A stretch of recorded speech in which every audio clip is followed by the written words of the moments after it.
Good day everyone, mga kapongers, mga ka-all-right. Today is the day 34 of our daily message.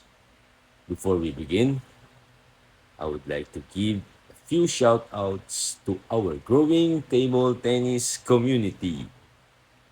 Shout out to UB Lipa Table Tennis Community. Maraming salamat sa inyong suporta at more power sa inyo, syempre. And also, I would like to shout out to Pim Pam Table Tennis Community from Davao City, led by Coach Yams. Napakaganda makita na buhay ang table tennis sa Luzon hanggang Mindanao. More power po sa inyo. This shows one thing, mga kamors. Our sport is really growing.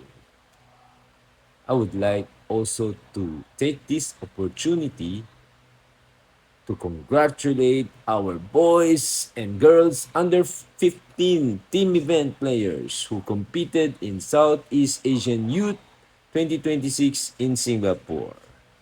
Congratulations to all your effort, courage, and dedication representing our country. And as the competition continues, mga kabongers, the individual events officially start today and will run until September 14. Kaya kailangan ko ang inyong tulong, mga prayers, okay? So let us continue to support and pray for our young national athletes.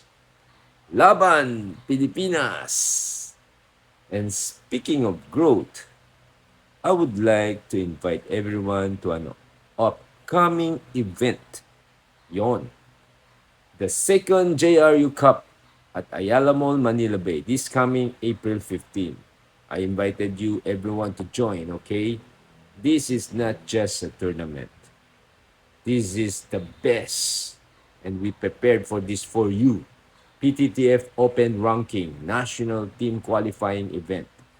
Classification tournament for all levels. So to all players out there, we welcome you all to join, okay? This is your chance. This is your opportunity. Yeah, see you there, okay? And that brings me today's message. Yan. Opportunities don't come often. So always be ready.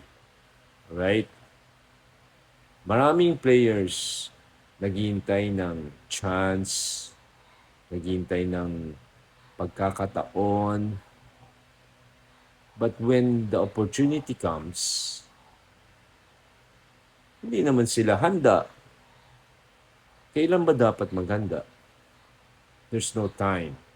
There's no specific na oras o araw. Success is not about luck. It is about preparation, meeting opportunity. Huwag mo sayangin ang bawat oras mo, araw mo. Continue training.